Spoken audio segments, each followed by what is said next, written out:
wife on the other.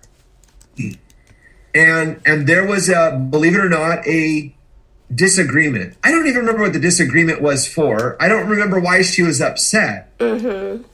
But I remember saying this phrase, "Don't be mad at me for that." and believe it or not, Clay, she didn't stop being mad at me for that when I said those words didn't work. Don't be mad at me for that. I'm doing this. This is what I meant. Don't be mad at me for that. Believe it or not, all of a sudden she got more mad. Mm-hmm. The distance in this triangle got further apart. Right. But why? It's because what I said in how I said that, I said, I don't care what you think. I don't care what you feel in this moment. Mm-hmm. I'm not willing to listen to your perspective. I just want you to stop being mad at me for those things that you think were justifiable. Zero empathy. The moment I began to back off and say, man, I could imagine feeling frustrated or disillusioned. If that happened to me, with what you described happened to me, I would be upset because I would probably feel alone. Mm-hmm. I don't even have to agree that that's exactly what happened, or that's why. It wasn't even about my motives. It was just, I too understand what it feels to feel the way that you might feel right now. Right. All of a sudden, the other person I'm talking to calms down, and all of a sudden the triangle gets smaller, and now we can go somewhere together. Right. And I think this world has heard over and over again from the church, "You're wrong. Don't be mad at us for that." And they're like, "Well, now I'm mad at you for that." Like why? Like, yes, you're not relevant. And so what I recommend when it comes to marketing, we call it it use the same laws of, there's a couple human laws at play here, and it's attraction and engagement. Two major human laws, attraction and engagement. And I love breaking it down to the one-on-one relationship. When I was in seminary and I went into the young adult Sunday school class, I saw an attractive young adult. And I knew if I could just get in a conversation with her, maybe an engagement, I could just talk to her. Well, that conversation and about 10 months led to an actual engagement when I proposed to her. And now we've been married 18 years and have 2 kids. So the attraction and engagement, in the business world, they call that marketing and sales. But let's not just it's not business. Even the best businesses understand it's a conversation. It's a relationship where we're finding mutual attractions. We're creating win-wins. And now let's get in a conversation. Let's go somewhere. The church world, I think that's what I'd love to help. If anything I can do to help the church world understand, it's not about us. What if it's not about us? Right. What if our job is to make the conversation about them? And so that's how you get that double win. They win and the church wins. Because instead of making the conversation just about the church, we make the conversation about them. Is that and I think the church talks a lot about the church. I'm not sure, and I came in late, I'm a huge fan. We attend every weekend, our church. My kid, now I'm actually just attending a church now. We attend every weekend. My kids go to youth group. We are big fans of the gathering. We love that. But I think 23 years ago, when I first stepped into a church, or actually 25 years ago, when I first stepped into a church, I was thinking that the church would probably talk more about Jesus than it did. It did talk about Jesus, but just not as much as it talked about itself. That's something right there. Yeah. The church talks a lot about the church. Mm-hmm. The church talks a lot about being a Christian. Right. So if we can, I really believe if we can apply empathy to our conversations, I think I want to try to think like you, I want to try to feel like you. Doesn't mean you have to agree with everything, but I understand if I had that same perspective, I would feel that way. There's going to be opportunities then to talk about the win-win at the top of this. Ultimately, I hope our conversations are about Jesus, because he's kind of the one who set the precedent. Yeah.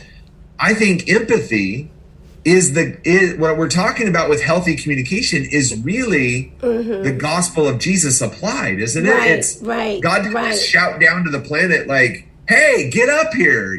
Don't be mad at me for that. Just come up here." Right. Instead, he became one of us, tempted in every way, just like us, felt just like us, wept like us, hurt like us, became obedient even to the point of death, even death on a cross. Why? So he could lead us somewhere good. Right. And we've had that conversation too before, Pastor Clay and I on another program where we were talking about, because right now we see this whole narrative is that I have Jesus, but I don't have church, and so it's like people have this ought with the church. And I think that we, at some point, the focus, like you're saying, was either on don't come to my church, and we're talking, we put the focus on Jesus and like, come hear my pastor, or come to my church, you're going to love the experience. But we're leaving out Jesus. So, I just want to make space for Pastor Clay to come in and, ask some questions. But I hear what you're saying, and it is very important that we get Christ-centered, on everything. Like you said, he, from him, that's where the empathy comes in. The same empathy God showed mankind. Yeah. So if someone were to use your services, so what does that look like? So you guys come in, you assess the worship experience, you assess the preaching, and then say pretty much this is what you guys need to do to grow your church. Is that how it works? We have done that. That there's opportunities for that, absolutely, for on-site visits. The three things that ArtSpeak does is branding, websites, and then ongoing creative support. So you could have a virtual creative team with our team, could be your team. Nice.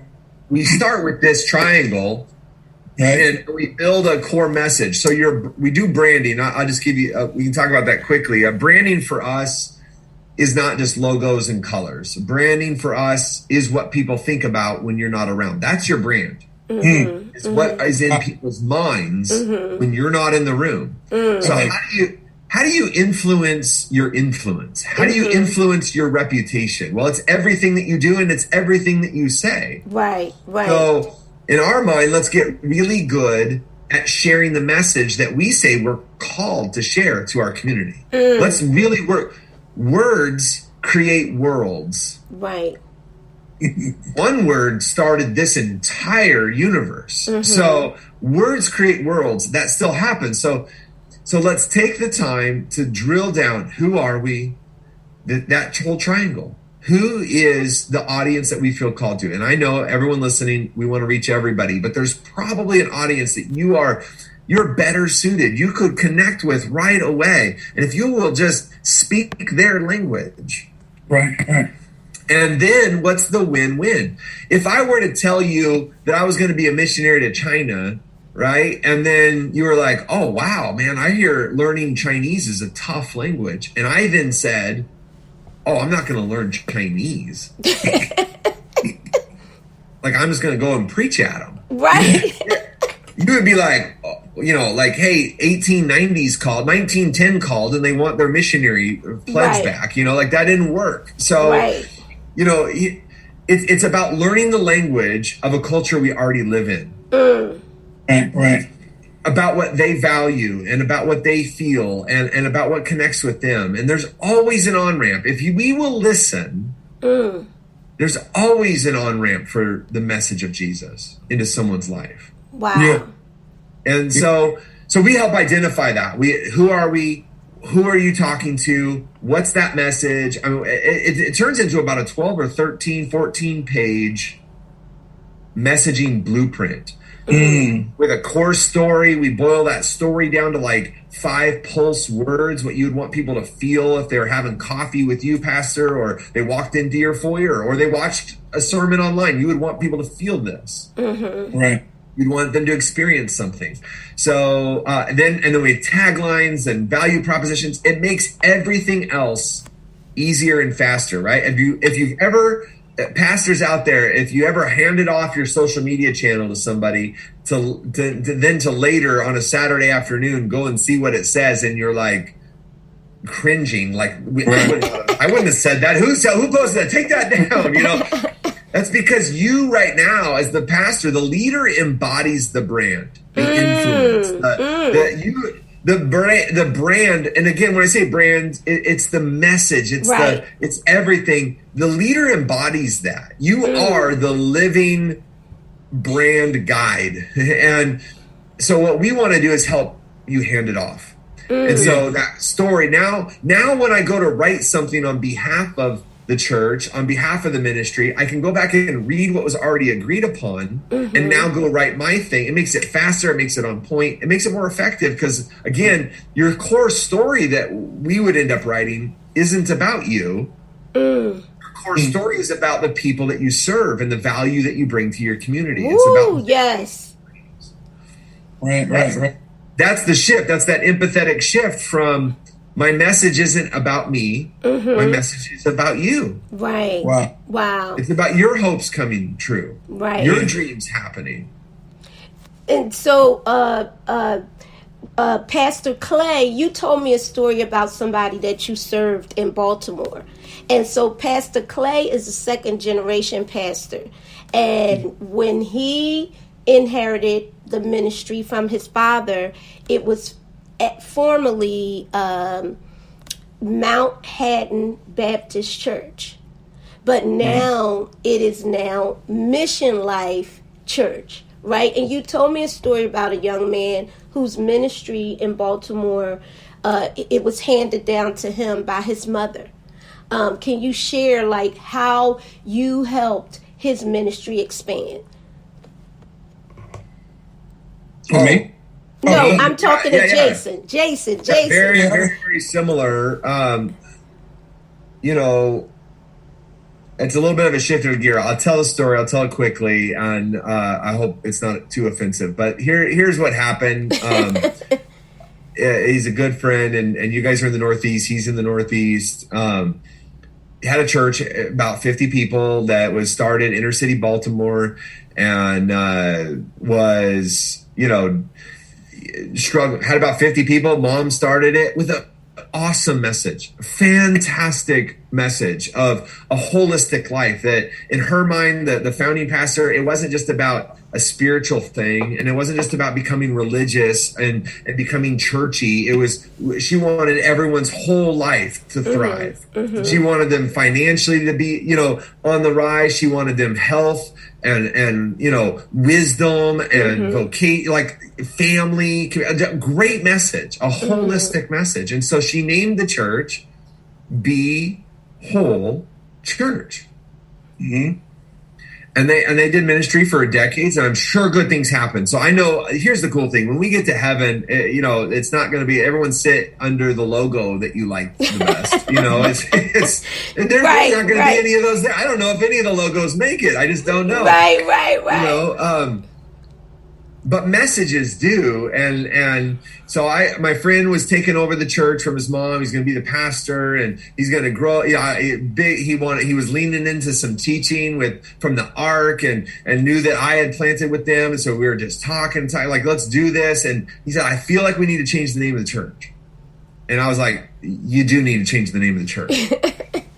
And he was like, okay, but I'm about, you know, we talked about it 3 different weeks. And then I said, I thought he'd already decided. I thought it was done. He's like, so help me one more time. I got a board meeting this afternoon. Just tell me I know I want to change the name, but just tell me why so I can help them.